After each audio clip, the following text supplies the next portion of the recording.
घरगुती चटणी करायची, नोकरी व्यवसायातून वेळ नाही, मग स्वाद मसालेमध्ये या। चवीला चटणी कशी हवी ते सांगा। निवडक मसाले भाजून कांदा शिजवून बारीक अशी चटणी करून देणार, तेही तुमच्या नजरेसमोर। वा, आता तुमच्या जेवणाला चव येणार। प्रत्येक गृहिणी अभिमानाने स्वाद मसालेचंच नाव घेणार। आमचा पत्ता स्वाद मसाले, गेस्ट हाऊस शेजारी पलूस, साळशिंगे रोड, महात्मा विद्यालय शेजारी विटा। संपर्क 99 625 215 88 558 081 62।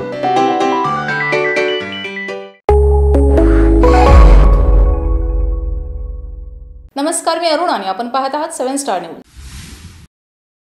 सांगली लोकसभा मतदारसंघाचे भाजप महायुतीचे अधिकृत उमेदवार संजय काका पाटील यांच्या प्रचारार्थ आयोजित केलेल्या नमो संवाद अभिनंदन कॉलनी कॉर्नर सभेमध्ये बोलताना भाजप नेते माजी आमदार नितीन शिंदे म्हणाले की देशाची लोकसंख्या 140 कोटी आहे। एवढी लोकसंख्या असलेला देश नेबळट बावट लोकांच्या हातात द्यायचा का पोलादी मनगट असलेल्या देशाचे पंतप्रधान नरेंद्र मोदी यांच्या हातात द्यायचा, यासाठी ही निवडणूक आहे। पाकिस्तानी दहशतवाद्यांचे पाकिस्तानमध्ये घुसून एअर स्ट्राईक व सर्जिकल स्ट्राईक करून कंबरडे मोडणाऱ्या पोलादी मनगटाचे पंतप्रधान नरेंद्रभाई मोदी यांना पुन्हा भारताचे पंतप्रधान करण्यासाठी संजय काका पाटील यांना मतदान करून प्रचंड मताने विजय करा, असे आवाहन नितीन शिंदे यांनी केले।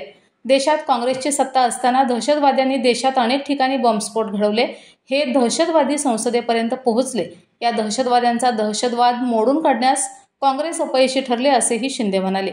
यावेळी भाजपा नेत्या नीताताई केळकर म्हणाल्या की देशाचे पंतप्रधान नरेंद्र मोदी यांनी महिलांसाठी पंतप्रधान उज्ज्वला गॅस योजना, स्वच्छ भारत अंतर्गत शौचालय, मातृवंदना योजना, आयुष्यमान भारत अंतर्गत 5 लाख रुपयांचे मोफत उपचार अशा अनेक कल्याणकारी योजना राबवणाऱ्या नरेंद्र मोदींना पुन्हा पंतप्रधान करण्यासाठी खासदार संजय काका पाटील यांना प्रचंड मताने विजयी करा।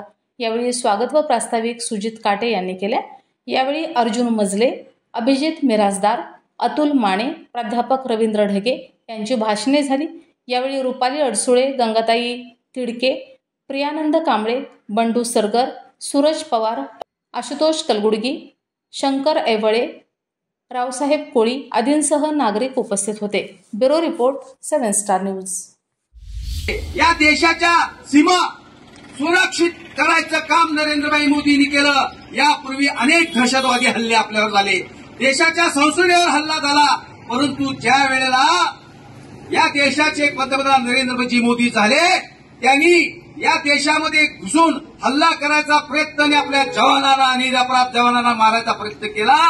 त्यावेळेला पाकिस्तानामध्ये घुसून सर्जिकल स्ट्राईक करून, एअर स्ट्राईक करून दहशतवादाचा कमांड बोट करणाऱ्या या पोलादी पंतप्रधान नरेंद्रभाई मोदींना पुन्हा एकदा आपल्याला पंतप्रधान करायचं आहे। त्यासाठी आपल्याला मतदान करायचं आहे। म्हणून संजय काका पाटलांच्या समोरचं कमळाचं बटन दाबून संजय काका पाटलांना प्रचंड मताधिक्यानं विजयी करा, म्हणजे देशाचे पंतप्रधान नरेंद्रभाई मोदी होणार आहेत। जय हिंद, जय महाराष्ट्र।